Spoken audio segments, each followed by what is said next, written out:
Three of my closest friends stopped speaking to me on the same night. One of them left a luxury yacht party in tears. Another accused me of taking something that was never hers.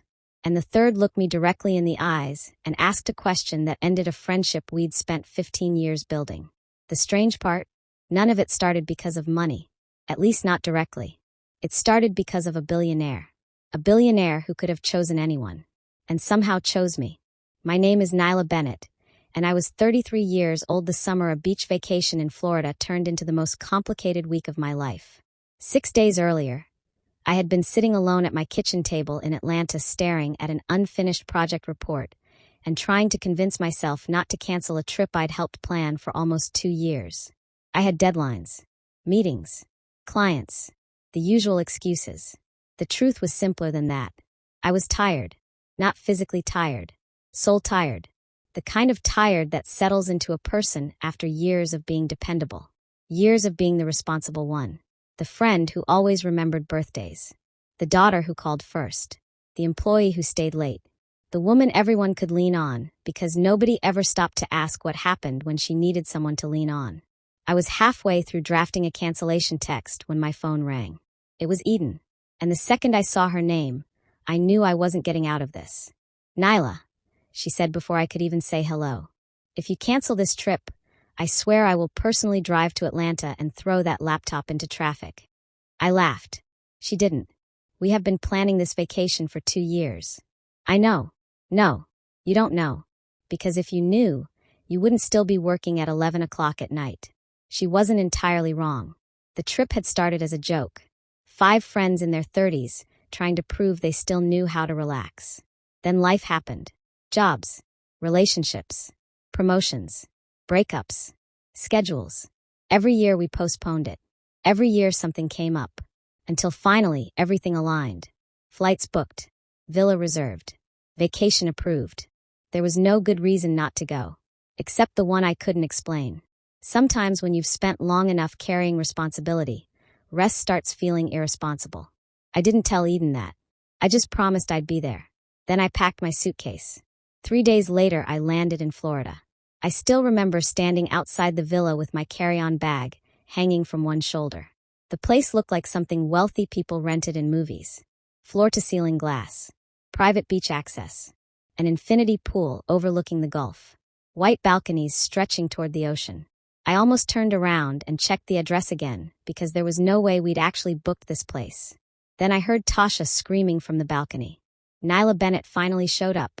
I looked up. She was waving a champagne bottle over her head like she'd won the lottery. Inside, everything felt familiar. Camille was filming social media content. Eden was arguing with her fiancé on the phone. Simone had already found the quietest corner of the villa and claimed it as her own. For the first time in months, I felt something loosen inside me. I remember thinking maybe this trip was exactly what I needed.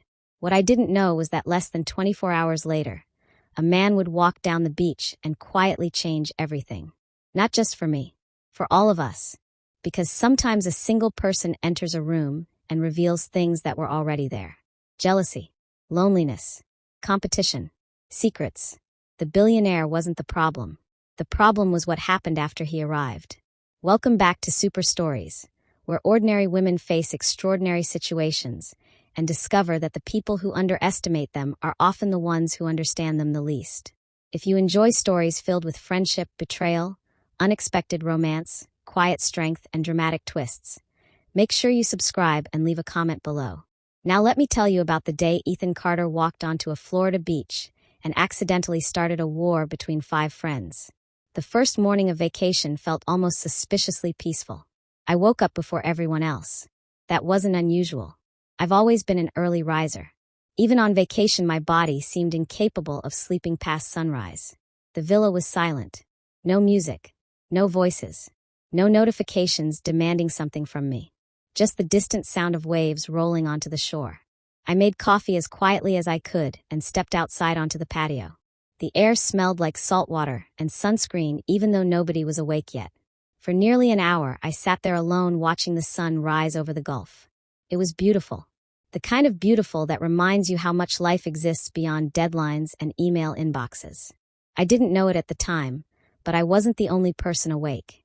Across a narrow stretch of beach sat another villa, bigger than ours, more private, the kind of place reserved for people who didn't need to ask how much things cost. One upstairs light was on. Someone was moving around inside. I noticed it, then forgot about it. That should have been the end of the story. But life rarely asks our permission before changing direction. The rest of the group finally woke around 9. Tasha was first, loud as always. By 10 o'clock, she'd already convinced 2 strangers on the beach to take group photos for us, and somehow learned their entire family history. Camille was filming content. Eden was pretending she wasn't checking her phone every 5 minutes, waiting for a message from her fiancé. Simone was reading a book and ignoring all of us. Everything felt normal, comfortable, predictable. Then around lunchtime, the resort organized a beach gathering for guests staying in the premium villas. We weren't exactly excited about it, but Tasha insisted, which is how we ended up sitting under oversized umbrellas watching tourists play volleyball. That's when he appeared. I noticed the reaction before I noticed him. A server walking by suddenly stood a little straighter. 2 women near the beach bar stopped talking. Someone whispered. Someone pointed. Then Tasha lowered her sunglasses. Slowly, dangerously, the way people do when they've just spotted something interesting. "Okay," she said. "Who is that?" I followed her gaze. A man was walking down the private path from the neighboring villa. Tall, dark hair, white linen shirt, dark trousers rolled above the ankle. Nothing flashy, nothing trying too hard, and somehow that made him stand out even more. He wasn't walking like someone who wanted attention.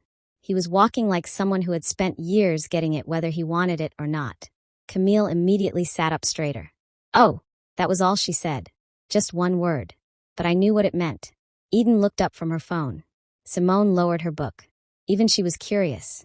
Meanwhile, I looked at him for exactly 3 seconds before returning to my novel.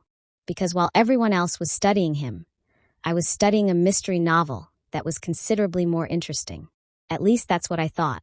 Tasha stared at me like I had committed a crime. "That's it." I looked up. "What? That's your reaction?" "To what?" She pointed. "The man. What about him?" Camille laughed. "You genuinely don't care. He seems fine." "Fine."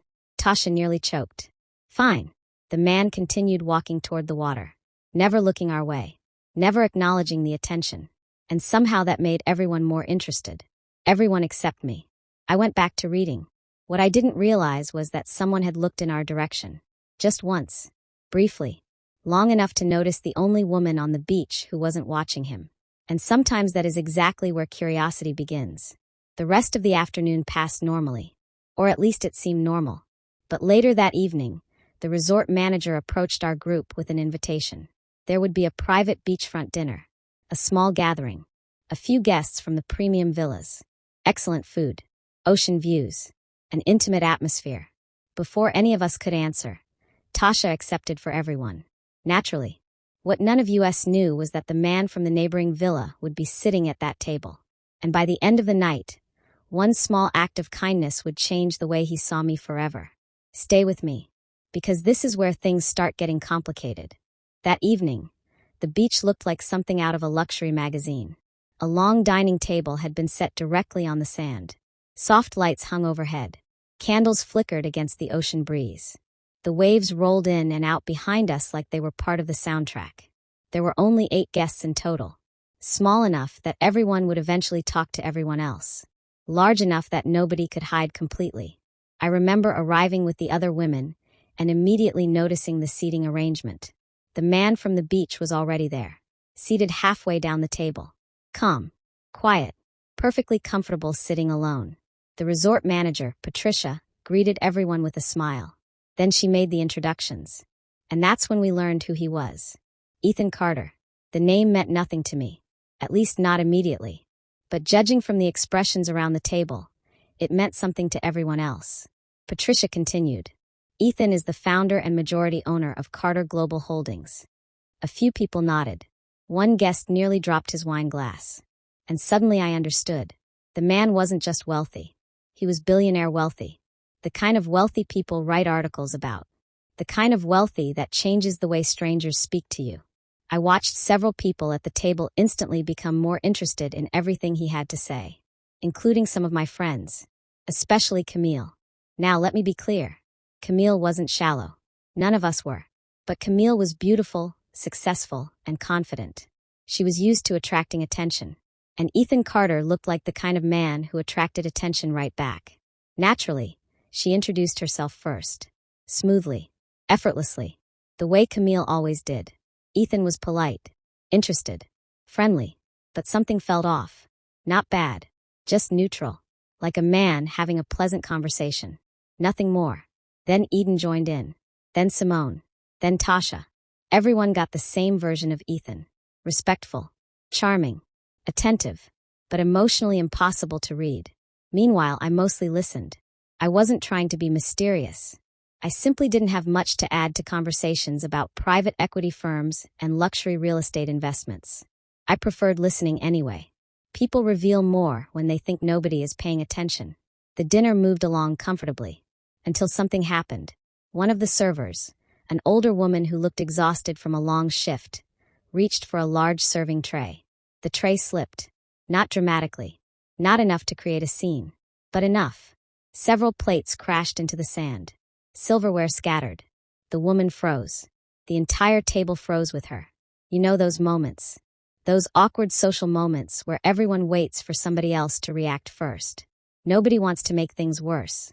Nobody wants to embarrass the person further. So everyone hesitates. Only for a second. But sometimes a second is enough. Because by the time everyone else finished deciding what to do, I was already out of my chair.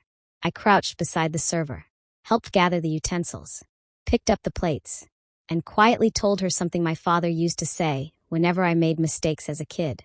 Nothing worth fixing has ever stayed perfect. The woman laughed. Actually laughed. The tension disappeared immediately. Within 30 seconds, everything was cleaned up. The server thanked me. I returned to my seat. And the dinner continued. At least everyone else continued. Ethan didn't. Not really. Because when I looked up a few minutes later, I noticed something strange. He was watching me. Not in an uncomfortable way. Not in an obvious way. Just observing. Like he'd noticed something. Across the table, Tasha noticed it too. I watched her nearly choke on her water. Then she kicked Camille under the table. Camille followed her gaze. And for the briefest moment, something changed in her expression. Only for a second. Then it disappeared. But I saw it. And Tasha definitely saw it. The rest of the dinner passed normally. Or at least it appeared normal. Conversations flowed. Dessert arrived. People laughed. But every now and then I'd catch Ethan looking in my direction. Not constantly. Not enough to draw attention. Just enough to make me wonder why. When the evening finally ended, everyone began standing and saying their goodbyes. I was one of the last people leaving. As I turned to walk away, I heard a voice behind me. Ethan. I turned. He had stepped away from the table. For the first time all evening, we were speaking alone. I don't think I've ever heard that expression before. What expression? Nothing worth fixing has ever stayed perfect. I smiled. My father used to say it. Ethan nodded slowly. He sounds wise. He was. For a moment neither of us spoke. Then he smiled. A real smile. Not the polite one he'd worn all evening. The genuine one. And somehow it changed his entire face. It was nice meeting you, Nyla. Something about the way he said my name caught me off guard. Not flirtatious. Not dramatic. Just sincere. Nice meeting you too. Then I walked away. Simple. Forgettable. At least that's what I thought. But later that night, after everyone returned to the villa, Tasha cornered me in the kitchen. She pointed toward the neighboring villa visible through the windows. Then she asked a question that would become very important later. Nyla. What? Do you have any idea that Billionaire spent most of dinner watching you?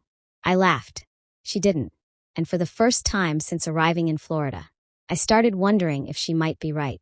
Stay with me, because the next morning a chance meeting at a small marina cafe would change everything. The next morning, I woke up before sunrise again. Not because I couldn't sleep, because my mind wouldn't settle. Tasha's comment from the night before kept replaying in my head. That Billionaire spent most of dinner watching you. It was ridiculous. People like Ethan Carter probably met hundreds of women every year. Beautiful women. Successful women. Interesting women. The idea that he had somehow become fascinated by me after one dinner conversation felt absurd. So I did what I always do when my thoughts become annoying. I distracted myself. The villa's espresso machine had finally given up completely sometime around midnight. Tasha had managed to break it while trying to make iced coffee. Nobody was surprised. So just after 7, I walked to a small cafe near the marina. The place was quiet. Wooden floors. Old ceiling fans. Fresh pastries behind glass. The smell of coffee strong enough to fix almost anything. And unfortunately, Ethan Carter was already there. For a moment I considered turning around. Not because I was nervous. Because I didn't want Tasha's voice living rent-free in my head all morning. But Ethan looked up, saw me, and nodded politely. The kind of nod neighbors exchange when they happen to live beside each other. Nothing strange about it. So I ordered my coffee, found a table by the window, and sat down. For 12 minutes neither of us spoke. He worked on a tablet. I read my book. The whole thing should have ended there. Then Ethan spoke without looking up. The espresso machine in my villa is making strange noises too. I looked up. What? The machine. He finally glanced over. It sounds like it's preparing for takeoff. I laughed before I could stop myself. He looked mildly pleased. I knew exactly what noise you meant when you mentioned it yesterday. So you're saying we're united by broken coffee equipment? I'm saying we've both suffered. Bravely. Extremely. For some reason that made me laugh again. And just like that, the awkwardness disappeared. What followed was one of the strangest conversations of my life. Not because it was dramatic. Because it wasn't. In fact, it was almost painfully ordinary. We talked about books, travel, the weather, the marina, the best restaurants nearby. At one point he asked what I was reading. I showed him the cover. He admitted he'd never read it. I spent 5 minutes trying to convince him he should. Then somehow we ended up discussing terrible movie adaptations. 40 minutes passed. Then 50. At no point did we discuss his companies, his wealth, his private jets, his investments. Nothing. And maybe that was exactly why the conversation worked. Because for once Ethan wasn't talking to someone who wanted something from him. And I wasn't talking to someone because of who they were.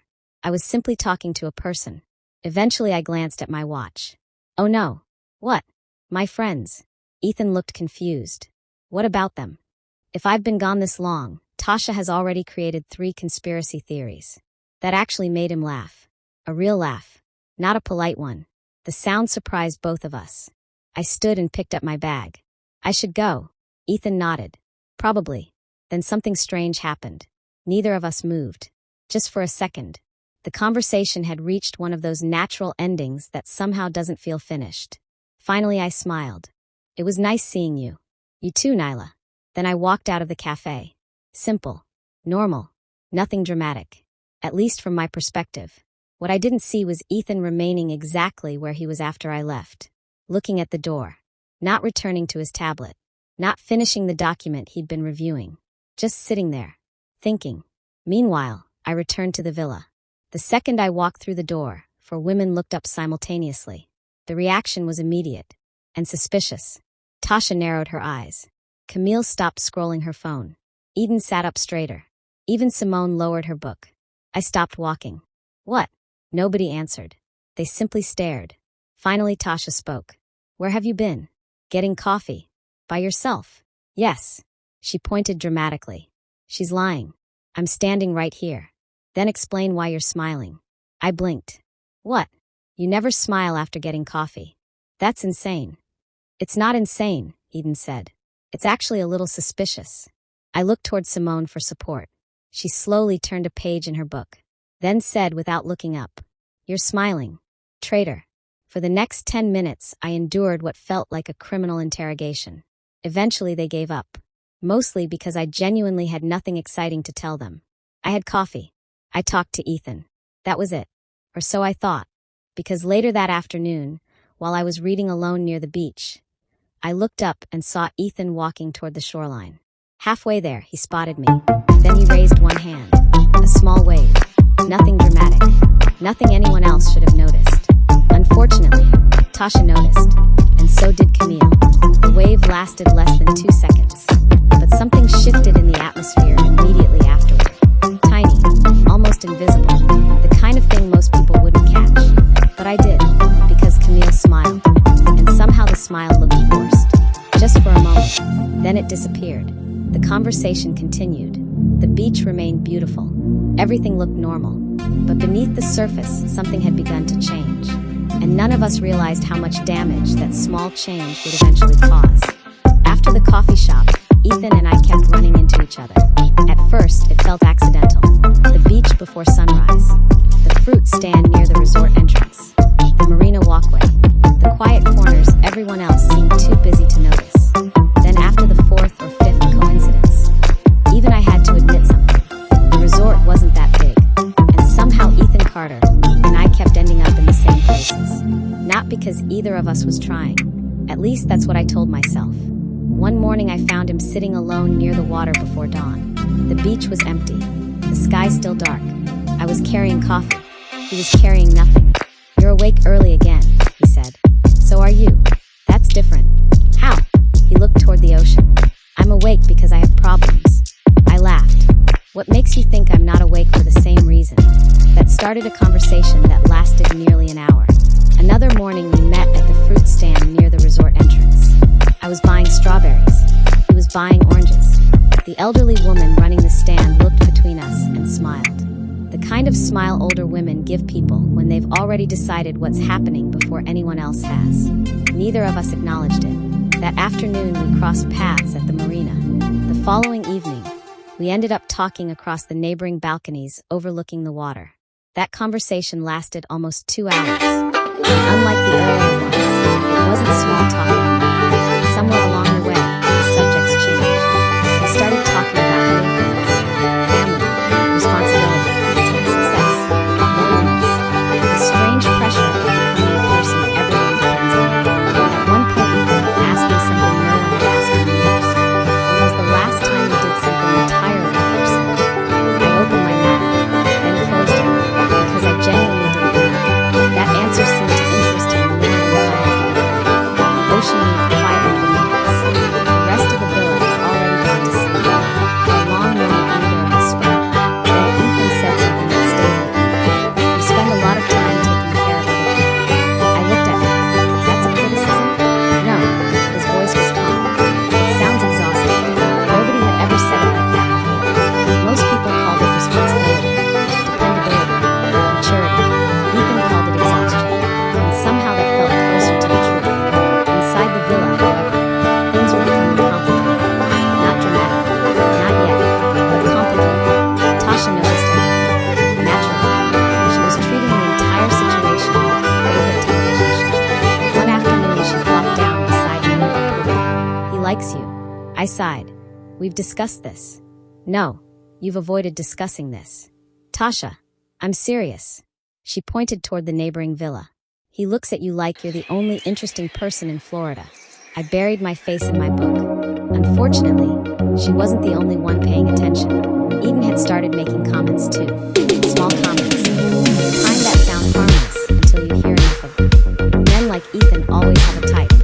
Or guys like that don't usually date ordinary women. Or people with that kind of money live in a completely different world. I wasn't even sure she realized she was saying it. Maybe she didn't. Maybe she was trying to protect me. Or maybe she was trying to protect herself from disappointment she hadn't admitted she felt. Simone handled things differently. One morning she joined me for coffee. Just the two of us. After a few minutes she lowered her cup. "Nyla." "Yeah, be careful." I immediately knew she wasn't talking about the coffee. "Ethan." She nodded. "Not because I think he's a bad man." "Then why?" Simone thought for a moment, then answered carefully. "Because powerful people change the lives of everyone around them." I didn't argue, because unlike the others, Simone wasn't speaking from jealousy. She was speaking from experience. There was a difference. I appreciated that. Then there was Camille. Camille never said much. That was what worried me. The more everyone else talked, the quieter she became. Whenever Ethan's name came up, she smiled. But the smile never quite reached her eyes. Whenever someone joked about us, she laughed. But only for a second. One afternoon, Tasha casually mentioned that Ethan had waved at me from across the beach. Camille stood up immediately. "I'm getting another drink." Her glass was still half full. Nobody said anything, but everybody noticed, including me. The problem wasn't that Camille liked Ethan. At least I didn't know that yet. The problem was that something was changing inside our group. Something small, something subtle, the kind of shift that happens long before reaches the surface. And meanwhile, Ethan and I continued talking, completely unaware of how much attention we were attracting. Or maybe not completely unaware. Because late that night, standing across our neighboring balconies, Ethan suddenly looked at me and asked, "Do your friends always watch us this closely?" I nearly choked laughing. "Oh good. What? You noticed too?" For the first time all evening, Ethan laughed hard enough to lean against the railing. And watching him laugh, I realized something that should have worried me. I was beginning to look forward to seeing him every day, and I wasn't the only one noticing. Because across the villa, behind a curtain she thought nobody could see through, Camille was standing at a window, watching us. And for the first time since arriving in Florida, she looked unhappy. The yacht party happened on the 5th evening. One of Ethan's business partners had chartered a private yacht for a networking event and extended invitations to a handful of guests staying at the resort, including us. The yacht was enormous, the kind of boat that stops looking like a boat and starts looking like a floating hotel. 3 levels, private lounges, a rooftop deck, staff everywhere, and enough polished white surfaces to make me nervous about spilling something. The women spent nearly 2 hours getting ready. Tasha treated the evening like a holiday. Eden changed outfits 3 times. Simone somehow looked elegant without appearing to put in any effort. Camille looked stunning, the kind of stunning that turns heads the moment she enters a room. As for me, I wore a dark burgundy dress I had almost left at home. Simple, comfortable, nothing extraordinary. At least that was what I thought. The moment we stepped onto the yacht, Ethan noticed me. Not dramatically, not in a way anyone could call inappropriate. Just a brief pause, a second longer than normal, then a small smile. The kind people exchange when they're genuinely happy to see someone. I felt unexpectedly aware of it. The evening began smoothly. Champagne, music, conversations, the city lights glowing in the distance. For a while, everyone seemed relaxed. Then I met Gerald. Gerald was one of those men who believed confidence and arrogance were the same thing. He was loud, wealthy, and very impressed with himself. The first 10 minutes told me everything I needed to know. He complimented Camille's appearance before asking a single question about her work. He interrupted Simone twice.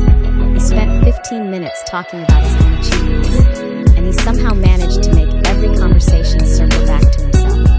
Eventually he turned toward me. "And what is it that you do?" "I work in urban planning." His smile changed slightly. "Not enough for everyone to notice." "Enough for me. Urban planning." He nodded slowly. "Interesting." The word somehow sounded like an insult. Then he glanced around the group. "So you're not really in the same world as the rest of these people." The table became quiet. Not silent, just uncomfortable. The kind of pause that arrives when someone says something rude but polite enough that calling it rude feels awkward. I had experienced comments like that before. People hear urban planning and imagine paperwork, meetings, traffic reports. They don't see neighborhoods, communities, the lives affected by every decision. I was preparing to let it go. Then Tasha spoke. She's the one who actually helps shape cities. Gerald laughed, the dismissive kind. I'm sure I could have answered. Probably should have. Instead, someone else spoke first. Ethan. He set down his glass, calmly, without changing his expression, without raising his voice. The work Nyla does shapes how thousands of people experience their communities. Every person at the table turned toward him. Ethan continued. That's not a small world. His eyes remained on Gerald. It's one of the most important ones. Then he picked up his drink and resumed the conversation as if nothing unusual had happened. No speech, no confrontation, no drama, just a correction, a simple statement of fact, and somehow that made it more powerful. The silence that followed lasted only a few seconds, but everyone understood what had happened. Gerald certainly did. His smile tightened, then he quickly changed subjects. The conversation moved on, but the atmosphere didn't, because people notice things, especially women, and every woman at that table had just watched a billionaire publicly defend me. Not because I asked, not because I needed help, because he wanted to. Later that evening I found myself alone on the upper deck. The ocean stretched endlessly around us. Dark water, cold wind, city lights flickering in the distance. I heard footsteps behind me. Ethan. For a moment neither of us spoke. Then I looked over. He He didn't have to do that. He leaned against the railing. I know. I can handle people like Gerald. I know that too. The answer surprised me. He wasn't apologizing. He wasn't claiming to protect me. He simply looked out toward the water. I said it because it was true. I studied him for a moment. That's a very specific distinction. It matters. There was something about the certainty in his voice that made me stop questioning. Below us, music drifted up on the lower deck. Laughter, conversations, life continuing as normal. But normal was becoming harder to find. Because while Ethan and I stood there talking quietly beside the railing, three different women were thinking three very different things. Tasha was thrilled. Ethan was confused. And Camille had gone unusually quiet. The kind of quiet that doesn't happen by accident. The kind of quiet that means a person is fighting a battle they don't want anyone else to see. For most of the evening, she stayed near the bar, smiling, laughing, participating, looking exactly like herself. But every now and then I would catch her watching us, only for a second, then looking away, as though she hated herself for doing it. By the time we returned to the villa that night, the air felt different. Not hostile, not yet, but heavier somehow, like a storm gathering beyond the horizon. And whether any of us wanted to admit it or not, Ethan Carter was no longer just a man we'd met on vacation. He had become part of the story, and that was beginning to change everything. When we got back to the villa that night, nobody went straight to bed. That should have been my first clue. Usually by midnight, Simone disappeared with a book. Eden retreated to her room to call her fiancé, and Tasha somehow found enough energy to keep talking to herself until she finally crashed. But that night, everyone lingered. The ocean was visible through the glass walls. Music played softly from the speaker somewhere, and yet the room felt strangely quiet. Not because nobody was talking, because nobody was saying what they actually wanted to say. I sat on one of the couches with a glass of water. Tasha was scrolling through photos from the yacht. Eden was texting. Simone was reading. Camille was standing near the kitchen island staring at absolutely nothing. After a while, Tasha broke the silence. I still can't believe Gerald said that. Nobody answered. He deserved it. That got a response. He wasn't entirely wrong, Eden said. Tasha looked up. What does that mean? Eden shrugged. It means people live in different worlds. I looked over. What world do you think I live in? That's not what I meant. But it was. At least partly. Eden sighed. I'm just saying people like Ethan are different. People like Ethan? She hesitated, then nodded. Billionaires. The word landed heavily in the room. For some reason nobody had actually said it out loud before. Not seriously. Not directly. Maybe because saying it made everything feel more real. Tasha rolled her eyes. He's still a person. Easy for you to say. Why? Because you're treating this like entertainment. The room became still. Tasha lowered her phone. Excuse me. I immediately sat up straighter. Eden rarely snapped at people, which meant when she did, it mattered. I'm serious, Eden continued. You think this whole thing is cute. What whole thing? Eden looked directly at me, then away again. The movement was small, but I caught it. So did Simone, and so did Camille. The room suddenly felt much smaller than 5 minutes earlier. Finally, Simone closed her book, a sound that somehow felt louder than it should have. We should probably say what we're actually talking about. Nobody answered, so she continued. We're talking about it. Silence. Then Tasha laughed nervously. Well, that removes the mystery. But nobody laughed with her, because Simone was right. That was exactly what we were talking about. And more accurately. Ooh, Camille finally spoke. The first thing she'd said in almost 20 minutes. I don't think anyone's talking about Ethan. Her voice sounded calm. Too calm. We're talking about Nyla. Every eye in the room shifted toward me. I suddenly wished I were somewhere else. Anywhere else. What about me? I asked. Camille crossed her arms. I think you're pretending not to notice what's happening. The words surprised me. Not because they were harsh. Because they sounded hurt.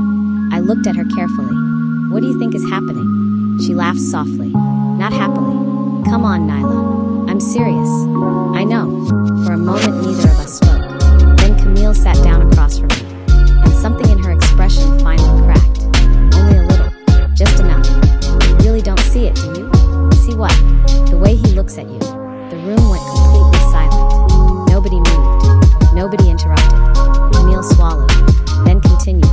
Every conversation, every dinner, every time we're all together. She looked down briefly, then back up. And honestly, I think that's the part that's driving me crazy. The honesty startled everyone, including her, especially her.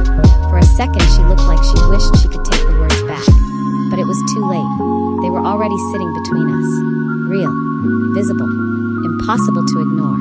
I felt a knot form in my stomach, because suddenly I understood something I should have noticed earlier. This wasn't about Ethan. Not really. It was about being chosen. Camille had spent most of her life being the person people noticed first. The person people moved toward. The person people remembered. And now she was watching someone's attention settle somewhere else. Not because she'd done anything wrong. Not because she wasn't enough. Just because feelings don't work that way. They never have. And there isn't a rule book for handling that kind of disappointment gracefully. Especially when it arrives unexpectedly. I looked at her for a long moment. Then spoke carefully. Camille. She shook her head. I'm not blaming you. Her voice was quiet now. Almost tired. I'm really not. And somehow that made it worse. Because I believed her. She wasn't angry at me. She was struggling with something she didn't want to feel. Something she couldn't control. And that made it harder. Not easier. The room stayed silent for several seconds. Finally, Simone spoke. Softly. The way people speak when they're trying to protect something fragile. I think we've all had feelings we wish we didn't. Nobody argued. Because nobody could. The truth had finally entered the room. And once truth arrives, pretending becomes much harder. A little later, everyone drifted toward their rooms. One by one. The conversation unfinished. The tension unresolved. As I stepped outside onto the balcony, the ocean stretched endlessly in front of me. Dark. Quiet. Restless. I stood there alone for several minutes. Thinking about Camille. Thinking about friendship. Thinking about how quickly things can become complicated when emotions arrive uninvited. Then I noticed movement on the neighboring balcony. Ethan. He had a cup of coffee in one hand. And somehow, despite the hour, he looked fully awake. For a moment, we simply looked at each other across the narrow gap between the villas. Then he smiled. Not a big smile. Not a dramatic one. Just enough. And for reasons I couldn't explain, my heart reacted before my brain did. That realization should have worried me. Instead, it stayed with me long after I went to bed. Because for the first time since arriving in Florida, I was forced to admit something. The situation wasn't becoming complicated because of my friends. The situation was becoming complicated because I was starting to feel something too. The next morning felt different. Not because anything had changed. Because now I was aware of it. That's the dangerous thing about feelings. Once you recognize them, you start seeing evidence everywhere. The look that lasts half a second longer than it should. The conversations that somehow become the best part of your day. The disappointment when someone leaves. The anticipation when they arrive. Before that conversation with Camille, I had been able to pretend none of it mattered. Now I wasn't so sure. I spent most of the morning trying not to think about it, which, naturally, meant I thought about little else. By afternoon, the villa had returned to something resembling normal. Tasha was her usual self again. Eden seemed distracted by whatever was happening with her fiancé. Camille was polite, friendly, careful, almost too careful. And that worried me more than if she'd been angry. Late that evening, after dinner, I walked down to the beach alone. The shoreline was nearly empty. Most guests had disappeared indoors. The sky was painted with the last traces of sunset. Orange fading into purple. Purple fading into black. The ocean looked endless. I was halfway through convincing myself I needed to stop overthinking everything when I heard footsteps behind me. I didn't have to turn around. Somehow I already knew. Ethan stopped beside me. For a moment neither of us spoke. The waves did all the talking. Then he looked toward the horizon. Can I ask you something? Depends. A small smile appeared. Fair answer. The smile disappeared just as quickly. And suddenly he seemed serious. More serious than I'd ever seen him. Have you ever met someone at the wrong time? The question caught me off guard. I looked over. What kind of question is that? The honest kind. I laughed softly. Then realized he wasn't joking. The wind moved through his hair. The ocean rolled quietly in front of us. And for some reason, the entire world suddenly felt very still. I don't know, I said. Maybe. He nodded, like someone who expected that answer. Then he looked down at the sand. Not nervous. Just thoughtful. Careful. like a man choosing his next words one at a time. Nyla. Something in his voice made me pay attention. Fully. Completely. I've spent most of my adult life making decisions. I waited. Business decisions. Investment decisions. Life decisions. He smiled faintly. I've become very good at understanding things. That sounds useful. It is. The smile disappeared. But you are confusing me. For a second I wasn't sure I'd heard him correctly. What? He laughed quietly. There it is. What? That look. What look? The one you get when you're genuinely confused. I rolled my eyes. You're avoiding the question. You're right. The honesty surprised me. Then he took a breath. And suddenly I realized where the conversation was going. The realization hit me all at once. Fast enough to make my pulse jump. Slow enough to make me want to stop it. Because once certain things are said, they can't be unsaid. Ethan looked out toward the water. Not at me. Maybe because looking directly at me would have made it harder. I wasn't expecting this. The words came quietly, almost carried away by the wind. I swallowed. Neither of us moved.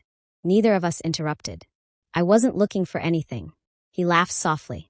I know that's what everyone says. But it's true. For several seconds, all I could hear was the ocean. Then he finally turned toward me. And for the first time since I'd met him, Ethan Carter looked uncertain. Not weak. Not afraid. Just human. And somehow that made everything more real. I like talking to you. My heart immediately betrayed me. One hard beat. Then another. You make things quiet. I stared at him. What does that mean? His expression softened. It means most people spend time trying to impress me. The answer came instantly. Without hesitation. Without arrogance. Just truth. You don't. The words settled between us. Neither dramatic nor rehearsed.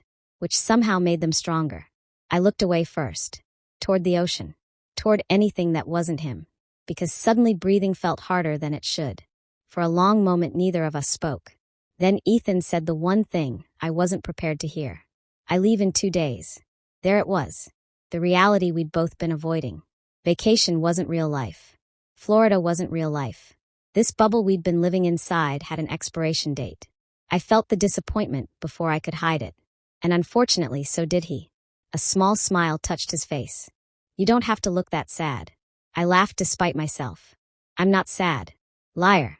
That made me laugh again. The sound felt strange. Fragile. Dangerous. Because happiness can be dangerous too. Especially when you don't know what comes next. The sky had gone completely dark now. The moon reflected off the water. And for several minutes neither of us said anything. Eventually Ethan broke the silence. Nyla.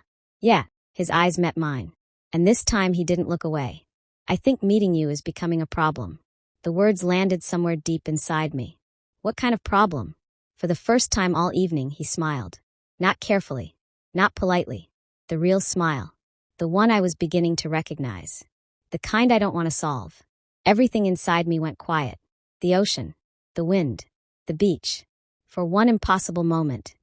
It felt like the entire world had narrowed down to a single conversation between two people standing in the dark. And then reality returned. Because back at the villa, someone had seen us leave together. Someone had watched us walk down the beach. And someone was finally reaching the limit of what they could pretend didn't bother them. By the time I returned to the villa that night, a confrontation was already waiting. I just didn't know it yet. I knew something was wrong the moment I walked into the villa. The lights were still on. Nobody had gone to bed. And the silence hit me before I even closed the door. Not the comfortable silence of people relaxing. The heavy kind.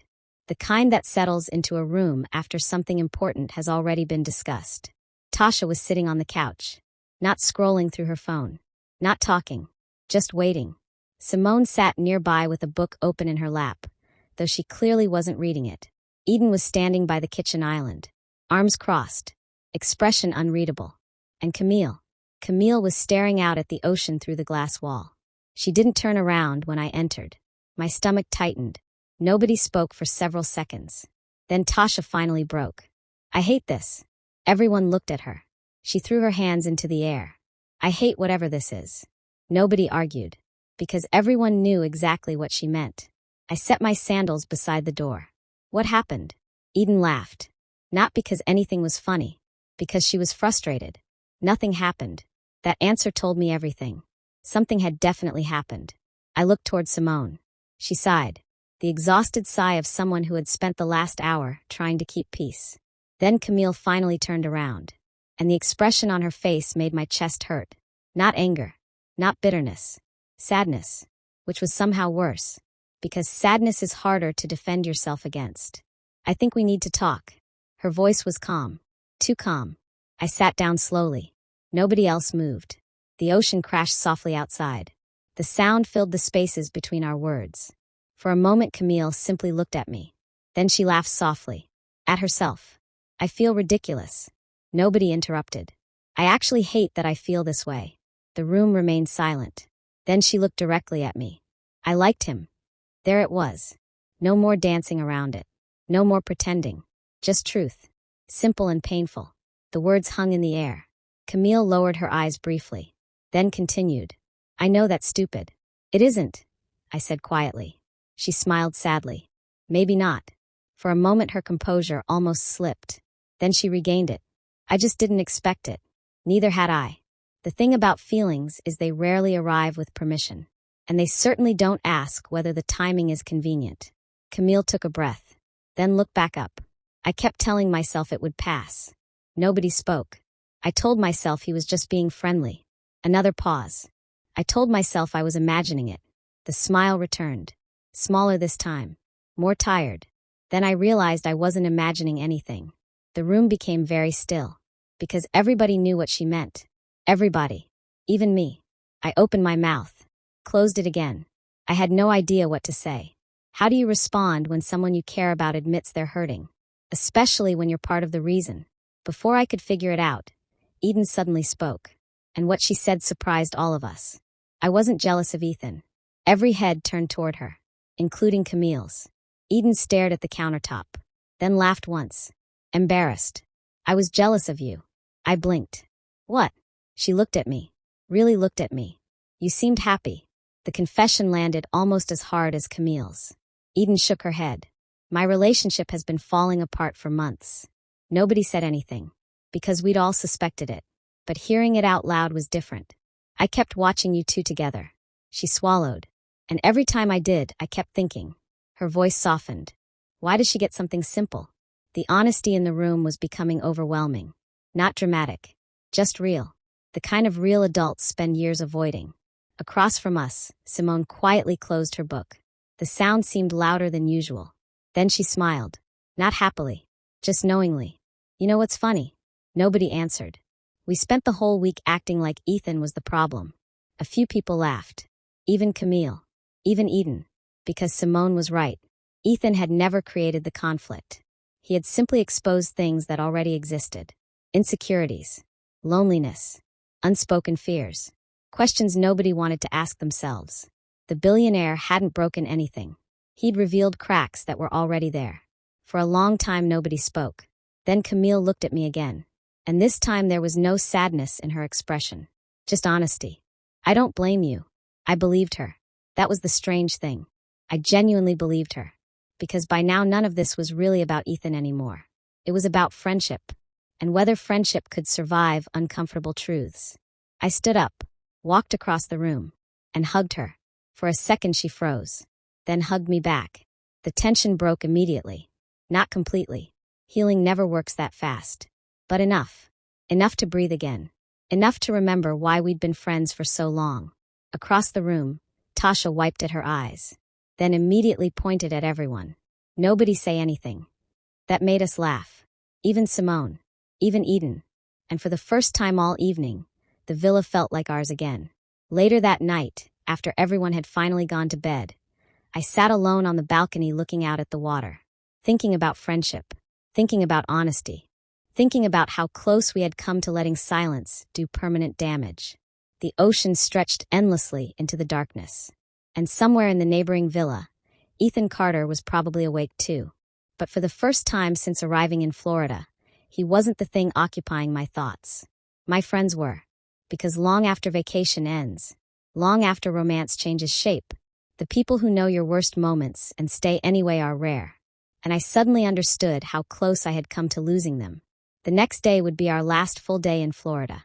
And by the end of it, Ethan and I would finally have to decide whether what existed between us belonged only to a vacation or to something more.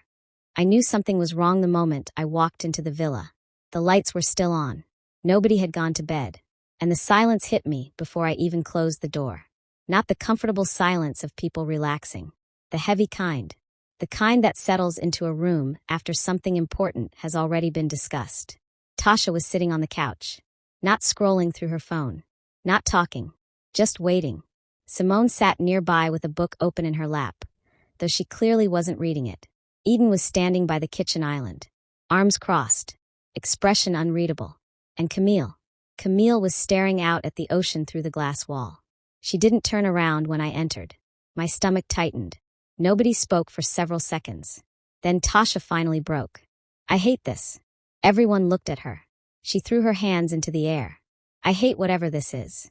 Nobody argued, because everyone knew exactly what she meant. I set my sandals beside the door. What happened? Eden laughed. Not because anything was funny, because she was frustrated. Nothing happened. That answer told me everything. Something had definitely happened. I looked toward Simone. She sighed. The exhausted sigh of someone who had spent the last hour trying to keep peace. Then Camille finally turned around, and the expression on her face made my chest hurt. Not anger. Not bitterness. Sadness. Which was somehow worse. Because sadness is harder to defend yourself against. I think we need to talk. Her voice was calm. Too calm. I sat down slowly. Nobody else moved. The ocean crashed softly outside. The sound filled the spaces between our words. For a moment Camille simply looked at me. Then she laughed softly. At herself. I feel ridiculous. Nobody interrupted. I actually hate that I feel this way. The room remained silent. Then she looked directly at me. I liked him. There it was. No more dancing around it. No more pretending. Just truth. Simple and painful. The words hung in the air. Camille lowered her eyes briefly. Then continued. I know that's stupid. It isn't, I said quietly. She smiled sadly. Maybe not. For a moment her composure almost slipped. Then she regained it. I just didn't expect it. Neither had I. The thing about feelings is they rarely arrive with permission. And they certainly don't ask whether the timing is convenient. Camille took a breath. Then looked back up. I kept telling myself it would pass. Nobody spoke. I told myself he was just being friendly. Another pause. I told myself I was imagining it. The smile returned. Smaller this time. More tired. Then I realized I wasn't imagining anything. The room became very still. Because everybody knew what she meant. Everybody. Even me. I opened my mouth. Closed it again. I had no idea what to say. How do you respond when someone you care about admits they're hurting? Especially when you're part of the reason. Before I could figure it out, Eden suddenly spoke. And what she said surprised all of us. I wasn't jealous of Ethan. Every head turned toward her, including Camille's. Eden stared at the countertop, then laughed once. Embarrassed. I was jealous of you. I blinked. What? She looked at me. Really looked at me. You seemed happy. The confession landed almost as hard as Camille's. Eden shook her head. My relationship has been falling apart for months. Nobody said anything, because we'd all suspected it. But hearing it out loud was different. I kept watching you two together. She swallowed. And every time I did, I kept thinking. Her voice softened. Why does she get something simple? The honesty in the room was becoming overwhelming. Not dramatic. Just real. The kind of real adults spend years avoiding. Across from us, Simone quietly closed her book. The sound seemed louder than usual. Then she smiled. Not happily. Just knowingly. You know what's funny? Nobody answered. We spent the whole week acting like Ethan was the problem. A few people laughed. Even Camille. Even Eden. Because Simone was right. Ethan had never created the conflict. He had simply exposed things that already existed. Insecurities. Loneliness. Unspoken fears. Questions nobody wanted to ask themselves. The billionaire hadn't broken anything. He'd revealed cracks that were already there. For a long time nobody spoke. Then Camille looked at me again. And this time there was no sadness in her expression. Just honesty. I don't blame you. I believed her. That was the strange thing. I genuinely believed her. Because by now none of this was really about Ethan anymore. It was about friendship. And whether friendship could survive uncomfortable truths. I stood up. Walked across the room. and hugged her. For a second she froze, then hugged me back. The tension broke immediately. Not completely. Healing never works that fast. But enough. Enough to breathe again. Enough to remember why we'd been friends for so long. Across the room, Tasha wiped at her eyes, then immediately pointed at everyone. Nobody say anything. That made us laugh. Even Simone. Even Eden. And for the first time all evening, the villa felt like ours again. Later that night, after everyone had finally gone to bed, I sat alone on the balcony looking out at the water, thinking about friendship, thinking about honesty, thinking about how close we had come to letting silence do permanent damage. The ocean stretched endlessly into the darkness, and somewhere in the neighboring villa, Ethan Carter was probably awake too. But for the first time since arriving in Florida, he wasn't the thing occupying my thoughts. My friends were. Because long after vacation ends, long after romance changes shape, the people who know your worst moments and stay anyway are rare. And I suddenly understood how close I had come to losing them. The next day would be our last full day in Florida. And by the end of it, Ethan and I would finally have to decide whether what existed between us belonged only to a vacation or to something more.